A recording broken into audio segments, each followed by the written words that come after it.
В настоящее время храмовый комплекс без преувеличения является настоящей горячей точкой на Востоке.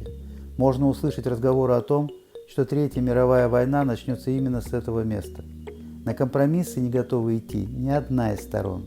Причин для особого статуса Храмовой горы несколько. И первое связано с событиями, которые произошли задолго до появления еврейского народа. 18 столетий до Рождества Христова. Очень от нас далекие времена. Родился праотец монотеистических религий Авраам, по-арабски Ибрахим бен Терах. Согласно Библии, праотец монотеистических религий прожил аж 175 лет и умер в старости доброй, престарелой и насыщенной жизнью. Всем бы так. Но, увы, спешу огорчить. Вероятнее всего, в те времена в году было 2 новолетия, и многие историки полагают, что цифру 175 следует делить на 2. А жаль. Но в старости доброй, да насыщенной жизнью, хочется всем вам этого пожелать. Вот, я вам это искренне желаю. Наверное, самое дорогое – это время, и поэтому, не задерживаясь, назовем первую причину. Считается, что Авраам готовился принести в жертву сына именно на Храмовой горе. Во времена Соломона она называлась местность Афель, или гора Мориа. Название Мориа означает «видение».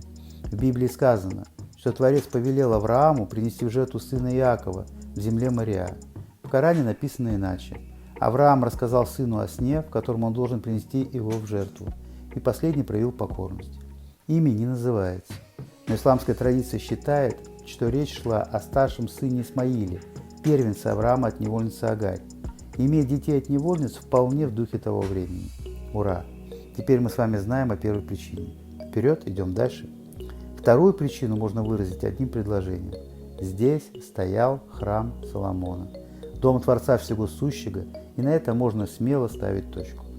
Третья причина относится к исламу и связана с пророком Мухаммадом. Все знают, что храмовый комплекс сегодня – место мечети Аль-Акса, что с арабского значит «отдаленное». Многие даже экскурсоводы путают ее с куполом скалы.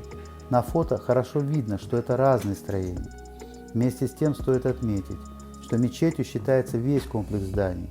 В исламском мире мечеть Аль-Акса считается третьей по важности святыней после Мекки и мечети пророка Мухаммада в Медине. Так вот, согласно учению ислама, Мухаммад перенесся сюда из Мекки ночью на внеземном верховом животном бурак, перевод с арабского «сияющий», и затем вознесся на небеса, преодолев 7 небесных сфер. Да, и здесь много важных исламских захоронений. Вот, друзья мои, основные 3 причины мы перечислили, но хочется упомянуть еще 2 исторических сюжета. Первый сюжет поражает грандиозностью. Некоторые иудеи и мусульмане считают, что именно здесь, на Храмовой горе, находится краеугольный камень, с которого все начало быть, ни больше, ни меньше. Краеугольный камень сейчас находится в центре купола скалы. Вы можете это видеть на фотографиях. Конечно, достоверность такой гипотезы доказать и опровергнуть нельзя, но в любом случае это очень важный памятник истории религии. Первый камень кладки фундамента, относительно которого устанавливаются все остальные, называется краеугольным, так как именно он определяет устойчивость всей конструкции. Интересно, что масоны проводили публичные церемонии закладки краеугольного камня при строительстве многих известных зданий и, как оказывается, проводят и сейчас. Если кому интересно, под роликом ссылка на один из многих масонских сайтов, где описаны правила организации такой церемонии. В масонской церемонии камень проверяется, используя древние инструменты отвес и уровень, чтобы быть уверенным, что это квадрат. Затем краеугольный камень освещается кукурузой или зерном, вином и маслом. Все они являются масонскими символами процветания, здоровья и мира. Наконец, камень символически ударяет по месту молотком, так что масоны никуда не делись из нашей жизни. Второй сюжет связан с событием, которое произошло также на горе Мориа, или Афель. Явление ангела-истребителя царю Давиду, посланного за проведение переписи. Я оставляю ссылку на христианское и для сравнения иудейское описание этого сюжета. На главный вопрос мы с вами дали ответ. Вы сейчас видите фотографии, которые я сделал в пустыне около Иерихона. Именно здесь жили отшельники. Примерно по таким местам ходил Авраам. Почему-то я пустыню представлял себе иначе. Надеюсь, вам будет интересно посмотреть несколько фотографий, а я расскажу вам о нашем посещении Храмовой горы. Так вот, территория мечети Аль-Акса, напомню, это весь комплекс зданий горы, практически всегда была закрыта для нечистых. Чтобы очиститься, надо всего-то принять ислам, и вы тут же станете желанным гостем. Кстати, стать мусульманином очень просто, а вот выход – это уже другая и, возможно, очень трагичная история, если вы живете в мусульманской стране.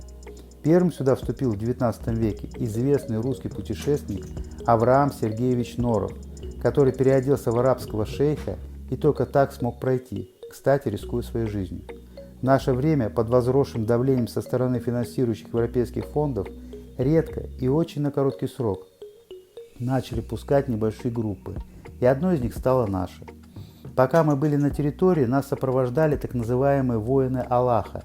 Это мусульмане-охранники, которые агрессивно выкрикивали что-то на арабском вплоть до нашего ухода. Короче, не дали нам впитать в себя момент и не дали забыть, кто здесь и сейчас хозяин. В следующих роликах цикла по мотиву моей поездки в Иерусалим я очень кратко расскажу о строительстве храма, о его судьбе, о западной стене, которую называют еще стеной плача, и об ее подземной части, где, кстати, располагается центр мирового сионизма, точнее еврейский центр. Не забудьте подписываться, об этом стоит узнать.